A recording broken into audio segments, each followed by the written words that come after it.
यत्र नार्यस्तु पूज्यन्ते रमते तत्र देवता, यत्रे तास्तु न पूज्यन्ते सर्वास्तत्र फलाक्रिया। जहां स्त्रियों की पूजा होती है वहां देवता निवास करते हो, जहां स्त्रियों की पूजा नहीं होती है, उनका सम्मान नहीं होता है, वहां किए गए समस्त कर्म फल निष्फल हो जाते हैं। 7 वचनों के बंधन में बंधकर तो हर कोई रिश्ता निभा लेता है, 7 वचनों के बंधन में बंधकर तो हर कोई रिश्ता निभा लेता है। असली रिश्ता तो वही है जिसमें कोई बंधन ना हो फिर भी प्रेम असीम हो। बंधुओं, मेरे पास YouTube पर एक प्रश्न आया। मैंने स्मार्त और वैष्णव के बारे में जो है कुछ दिनों पहले एक वीडियो बनाया था। कुछ कारणवश मैं वीडियो नहीं बना पाता, शॉर्ट्स वीडियो डाल देता हूं। आज जो है मैं आया हूं और आपको देवी संप्रदाय, जिसको शाक्त संप्रदाय भी कहते हैं, उसके विषय में आपको बताऊंगा। मेरे पास जो प्रश्न आया था वह आपके समक्ष रख रहा हूं। इसमें कोई भी त्रुटि हो तो आप जो है छोटा समझकर मुझे क्षमा करें और कमेंट बॉक्स में जरूर बताएं क्या त्रुटि है। प्राचीन काल में देव, नाग, किन्नर, असुर, गंधर्व, भल्ल, वराह, दानव, राक्षस, यक्ष, किरात, वानर, कूर्म, कमठ, कोल, यतुधान, पिशाच, पैताल, चारण आदि जाति हुआ करती थी। देव और असुरों के झगड़े के चलते धरती के अधिकतर मानव 2 समूह में बंट गए। पहले बृहस्पति और शुक्राचार्य की लड़ाई चली, फिर गुरु वशिष्ठ और विश्वामित्र की लड़ाई चली। इन लड़ाइयों के चलते समाज 2 भागों में बंट गया। हजारों वर्ष तक इनके झगड़े के चलते ही पहले सुर और असुर नाम की 2 धाराओं का धर्म प्रकट हुआ। यही आगे चलकर यही वैष्णव और शैव में बदल गए।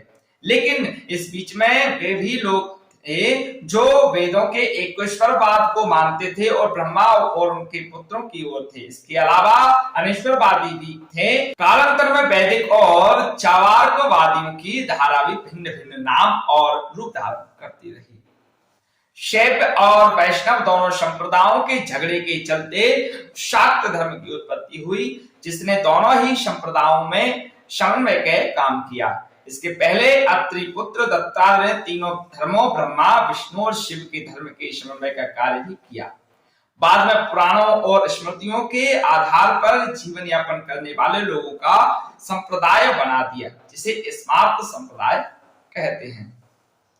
इस तरह वेद पुराणों से उत्पन्न हुए 5 तरह के जो है संप्रदाय माने जाते हैं: वैष्णव, शैव, शाक्त, स्मार्त और वैदिक संप्रदाय। वैष्णव जो विष्णु को ही परमेश्वर मानते हैं, शैव जो शिव को परमेश्वर ही मानते हैं, और शाक्त जो देवी को ही परम शक्ति मानते हैं, और स्मार्त जो परमेश्वर के विभिन्न रूपों को एक ही समान मानते हैं। अंत में वे लोग जो ब्रह्म को निराकार रूप जानकर उसे ही सर्वोपरि मानते हैं। हालांकि ये सब कुछ होच पोच है, कहीं कहीं है। हालांकि सभी संप्रदाय का धर्म ग्रंथ वेद ही है। सभी संप्रदाय वैदिक धर्म के अंतर्गत ही आते हैं, लेकिन आजकल यह भेद करना जरूरी हो चला है, क्योंकि बीच बीच में ब्रह्म समाज, आर्य समाज और इस तरह की प्राचीन कालीन समाजों ने जो है स्मृति ग्रंथों का विरोध किया। जो ग्रंथ ब्रह्मा परमेश्वर के मार्ग से भटकाए वे सभी अवैदिक माने गए। शाक्त धर्म मां पार्वती को शक्ति भी कहते हैं। वेद, उपनिषद और गीता में शक्ति को प्रकृति कहा गया है।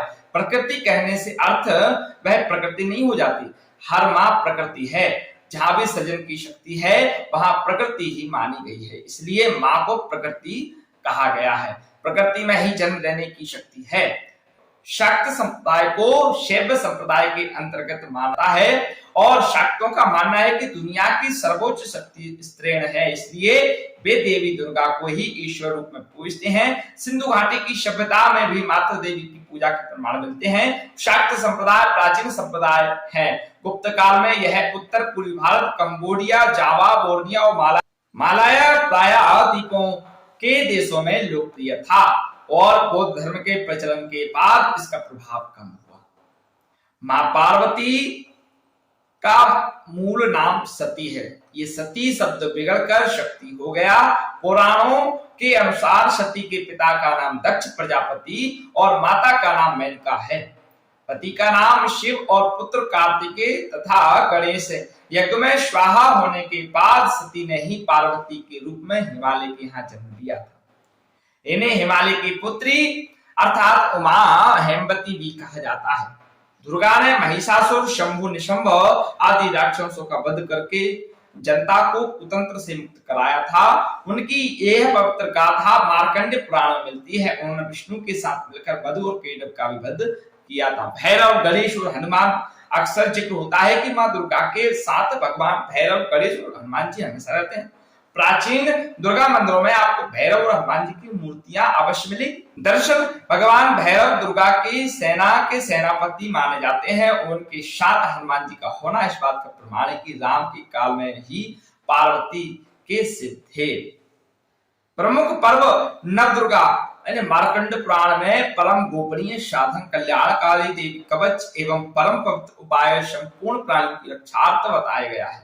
जो देवी की 9 मूर्तियां स्वरूप हैं, जिन्हें नवदुर्गा कहा जाता है, उनकी आराधना अश्विनी शुक्ल पक्ष की प्रतिपदा से महानवमी तक की जाती है। धर्म ग्रंथ शाक्त संप्रदाय में देवी दुर्गा के संबंध में श्री दुर्गा भागवत पुराण एक प्रमुख ग्रंथ है, जिसमें 108 देवी पीठों का वर्णन किया गया है। उनमें से 51 शक्ति पीठों का बहुत ही महत्वपूर्ण स्थान है।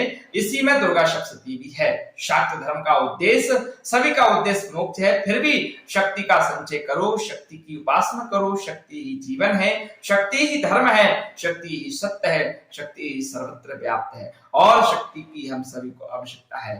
बलवान बनो, वीर बनो, निर्भय बनो, स्वतंत्र बनो और शक्तिशाली बनो, तभी तो नाथ और शाक्त संप्रदाय के साधक शक्तिमान बनने के लिए तरह तरह की योग और साधना करते रहते हैं, सिद्धियां प्राप्त करते रहते हैं।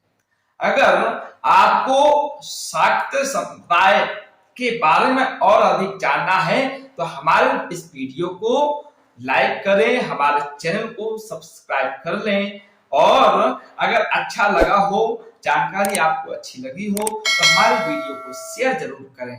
आने वाली वीडियो में शाक्त संप्रदाय की मैं और भी ज्यादा जानकारी दूंगा।